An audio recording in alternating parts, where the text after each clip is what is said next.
केंद्रीय मंत्री ज्योतिरादित्य सिंधिया ग्वालियर आए और अग्निपथ योजना की प्रशंसा की।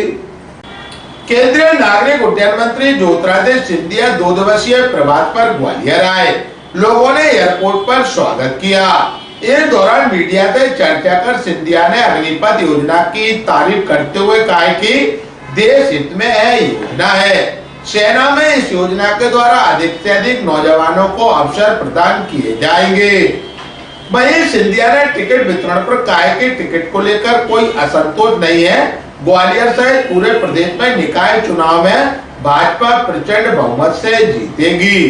भाजपा में निर्णय संगठन के आधार पर लिए जाते हैं।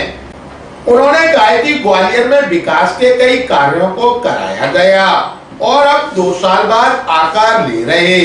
चंबल से पानी लाने का मुद्दा हो या सड़क मुद्दा हो, ग्वालियर में लगातार विकास हो रहा।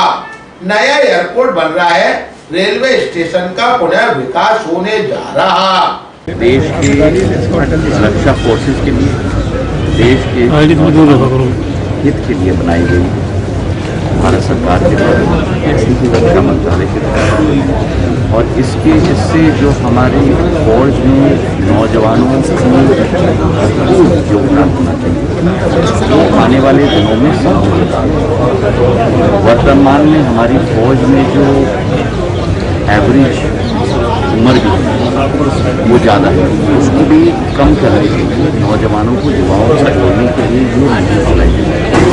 और जैसे आपने विगत 2-3 दिनों में देखा, भारत सरकार के द्वारा, गृह मंत्रालय के द्वारा, भारत सरकार के अनेक मंत्रालयों के द्वारा ज़्यादा से ज़्यादा इन नौजवानों को अवसर भी प्रदान किए जाएंगे। ये संकल्प भारत सरकार ने भी लिया और ये हमारे आर्म फोर्सेस के अतिरिक्त जो 4 साल के योगदान के बाद हमारे नौजवान बच्चे हैं, उनको ज़्यादा से ज़्यादा आर्म फोर्सेस में ही सम्मिलित किया जाएगा।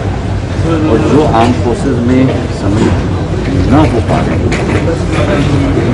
चाहे उनकी मापदंड के आधार पर, उन्हें भारत सरकार के अनेक मंत्रालयों में भी सम्मिलित किया।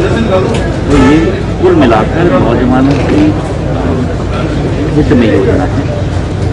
मुझे पूरी तरीके से तथ्य नहीं मालूम, पर मुझे नहीं लगता पहले 10वीं क्लास के हमारे बच्चों को इतनी छोटी उम्र में आर्म फोर्सेज में दिया जाता है। और ये वही मुहिम है ताकि ज़्यादा से ज़्यादा हमारे एवरेज आर्म फोर्सेज का 10वीं क्लास में दिया जाएगा। उन्हें अच्छी तरह से एक सैलरी भी दी जाएगी। 4 साल के दरमियान अनुमानित करीब 15-20 लाख रुपए का पैकेज भी 10वीं से क्लास से 4 साल में उन्हें दिया जाएगा। उसी के साथ 12वीं क्लास की सर्टिफिकेट भी उनको दी जाएगी।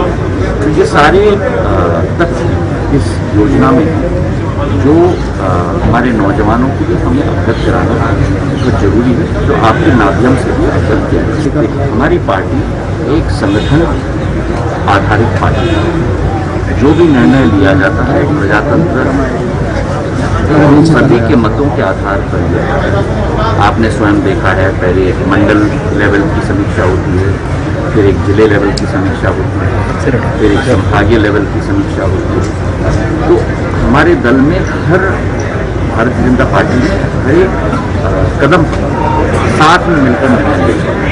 जो भी निर्णय लिया गया है, मैं समझता हूँ कि प्रचंड बहुमत से हमारे सभी पार्षद जीतेंगे, हमारी महापौर जीतेंगे। आने वाले समय में जितनी भी हमारे मध्य प्रदेश की इकाई है, वहाँ भी हमारे सारे महापौर प्रत्याशी जीतेंगे। इसका मुझे पूरा विश्वास है। जनता के समक्ष हम जा रहे हैं विकास के एजेंडा के साथ, डबल इंजन की सरकार की विचारधारा के साथ, प्रधानमंत्री नरेंद्र मोदी जी और प्रदेश में मुख्यमंत्री शिवराज सिंह जी की जोड़ी के साथ। मुझे पूरा विश्वास है जनता का विश्वास और आशीर्वाद जनता पार्टी के साथ। देश भर में अग्निपथ की स्कीम को लेकर विरोध हुआ है, शामिल होंगे चुनावी कैंपेन की तरह से देखा जा रहा है। किस तरह से रहने वाला है? मेरे कई कार्यक्रम हैं आज ग्वालियर में, संगठन के आधार पे ही, कार्यकर्ताओं के आधार पे ही एक नई जोश के साथ हमें उतरना है। 6 तारीख को मतदान है और इस पीरियड के दरमियान पूर्ण जोश के साथ जनता के समक्ष जाना है। जो विकास और प्रगति की एक ढांचा, एक सपना मुख्यमंत्री और हमने, नरेंद्र सिंह जी ने, शेखर साहब ने, सभी ने मिलकर तैयार किया, उसको भी हमें जनता के समक्ष रखना है। चाहे वो स्वर्ण रेखा नाले पे एलिवेटेड रोड हो, नया एयरपोर्ट हो, नया रेलवे स्टेशन हो, चंबल से पानी लाने की योजना हो, 1000 बिस्तर का अस्पताल हो। मैं कोशिश भी कर रहा हूँ कि गोले के मंदिर पे जो ज़मीन है उस पर भी एक निजी अस्पताल निवेश करें। तो हम एक नया ग्वालियर, एक आधुनिक ग्वालियर की नींव रखने जा रहे हैं। तो ये 2 साल का परिश्रम है जो अब एक रंग ला रहा है, और मुझे विश्वास है कि जनता का आशीर्वाद भी इस सपने के साथ